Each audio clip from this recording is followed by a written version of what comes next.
Welcome to the deep dive. Today, we're embarking on a fascinating and, frankly, maybe paradigm-shifting journey into the very nature of relationships. And love, yeah. Yeah. And these unseen energetic forces that might be at play. Exactly.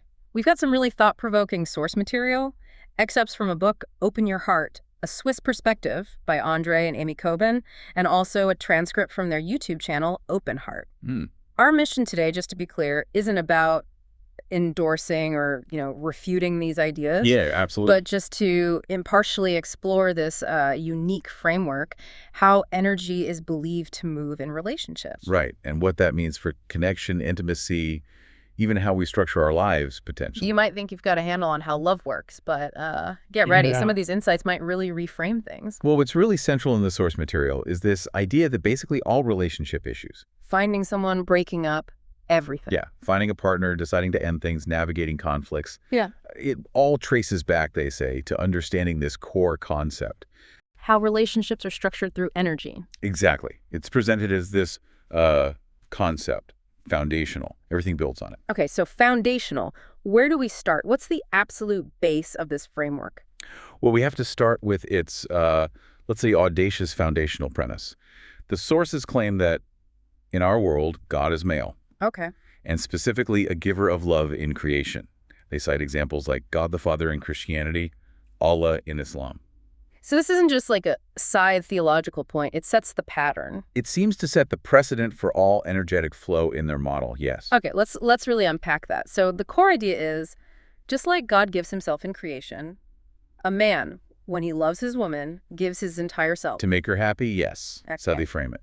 It suggests a very specific directional flow, man to woman. Which is, that's a pretty radical departure from a lot of contemporary thinking, isn't it? Views that lean towards gender neutrality or fluidity in the spiritual sense. It absolutely is, and they address that head on. How do they elaborate on, the implications? Believing souls themselves are gendered. Yeah, that's a great question. The sources state it directly. Souls have gender, male and female. They are not genderless. Wow, okay. They even bring in the Torah, Yeah. saying it records souls being created in pairs. Mhm. This implies the whole concept of finding your half, your soulmate. Right. And the authors themselves, the Kobans, claim they were told they have a united soul. So the implication is this isn't just, physical bodies or social roles. It's fundamental, Like, soul level. Embedded at the very core of our being, according to this perspective. Yes. Okay, so if this energy flow is fundamentally directional, man to woman, that totally redefines roles, doesn't it? It does. The sources say a man's love is a love of action and Ovake's giving, which, okay, maybe that feels somewhat intuitive. Mm-hmm. But a woman's love, they call it a love of acceptance, receiving. That doesn't sound passive, though. No, not passive at all. Yeah. It implies an active, almost courageous openness, something maybe we misunderstand sometimes as weakness. Okay, so what happens then, according to them, if we try to mess with that? If we try to impose, say, strict equality on this flow? Well, this is where it really bumps up against common societal ideas. Right. The sources argue that trying to build relationships on, like, strict mathematical equality or a sort of tit-for-tat partnership. They use that example, right? A scarf for deodorant. Exactly. They say that kind of exchange actually breaks this fundamental energetic flow. Because it ignores the necessary polarity. It's like trying to force a balance where, in their view, a natural complementary imbalance is what makes the energy move in the first place. And they have that analogy, the battery analogy. Yes, the battery. Plus and minus. Neither end is better or worse. Correct. But the current only flows when you have those two distinct poles connected. So in relationships, the current flows man to woman, and comparing them, asking about equality or inequality, just misses the point. It's irrelevant in this model. Mhm. They simply complement each other to create the flow. That's the idea. Okay, so given this very specific energetic design, what's the ultimate goal, the true purpose of a relationship in this framework? Well, connecting it to the bigger picture, it suggests relationships aren't primarily for, external achievements. Like getting a mortgage? Having kids? Exactly. Hmm. The sources explicitly state those are not the main goal, Really? Not even having children? not the main purpose. Think- In fact, they warn that if children become the purpose, Uh-huh. the whole dynamic gets distorted. It can lead to couples becoming, well, strangers once the kids leave home. Often around 45 plus, they mention. Wow. So what is the purpose then, if not those things? It seems to be about the man and woman uniting into one whole. Like their analogy of the screw and the nut. Precisely. The goal is profound intimacy, closeness, a space where you can be truly yourself, accepted, heard, helped, supported. So this core relationship, they call it chura, right? The stem or core. Yes. That's the foundation for everything else. Career, money, society itself. That's the claim. Without that strong core, everything else, no matter how successful it looks on the outside, kind of loses its true meaning. Okay, but that raises a huge question. What about all the women who aren't currently in that kind of partnership? Right. If energy flows man to woman, Where do they get their energy? This framework actually has an answer, doesn't it? This social flow idea. it does. Yes, the sources introduce this concept of a social flow. And what is that exactly? It's described as this enormous, powerful, but impersonal stream of energy. Impersonal. Yes. And every man on Earth contributes to it, apparently. It's like a vast collective pool of male energy. Available to any woman who needs it. That's the idea. Yeah. Okay, what's really intriguing is what this flow can and can't do. It can fuel material life, right? Business, salary, buying things. Absolutely. It can support all that. Business ventures, good salaries, buying apartments, cars. There's a big but, isn't there? A very big but. The sources are crystal clear. It cannot provide love or personalized connection. Just pure energy, no individuality. Exactly. Raw fuel, essentially, without a specific source or face. So why? Why does this vast impersonal flow even exist, according to them? What's its function? The explanation given is that it exists to joy, to lower the vibration of God's love. Lower the vibration, like stepping down electricity. Kind of like that, yeah. So it's usable. They describe God's love not as, they use the phrase pink snot. Okay, so not sentimental fluff. Definitely not. They describe it as structured, even it's a bit harsh, like pure truth. Pure, unvarnished truth. Wow. Yeah. It's this raw reality that men, in their model, can receive directly from God. And then they translate it. They translate into a more earthly love, something women can comfortably accept. That's a really striking image. And the social flow thing, it also applies to women who are in relationships, right? Yes, that's an important point. If there isn't genuine openness and intimacy with her partner, She might tap into the social flow instead. she might unconsciously connect to it, yeah. Turning her energy outwards towards society, business, whatever, instead of inwards towards her partner. And that stops the real deep connection from forming. That who's a soul, the inner space. It prevents that true, close inner space from building, according to this view. Yes. So, given all this, what happens to the modern ideal of, independence within a relationship? Independence. Well, the sources make a strong point here, maybe controversial. Which is? They basically argue that the idea of a woman seeking independence within a true relationship is, well, an illusion, or rather a symptom of something wrong. How so?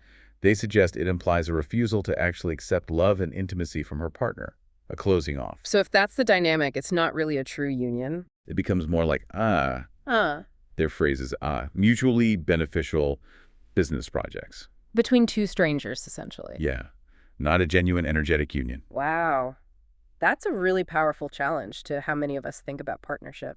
It is. So what's the unique value, then, of receiving that personalized love from one man compared to just tapping into that big social flow? Well, trusting one specific man, that requires, they say, a very great degree of trust. Compared to the impersonal social flow, which asks for nothing. Exactly. It's a bigger risk, emotionally. But the man, in return, provides something unique, an individual love that the social flow just cannot replicate. And that specific personalized love is? Described as priceless. It's a risk, yes, but the potential reward is unparalleled in their view. So, okay, what does this mean for us listening to this? The sources seem to say, if we open ourselves up, allow love to be, Then we can feel it, make it part of our reality. but if we close off, if we disbelieve, refuse to open that door. Then that love, that potential connection, it won't manifest in our experience. It can't get in. They call this ability, right? To perceive and allow what's beyond our usual limits.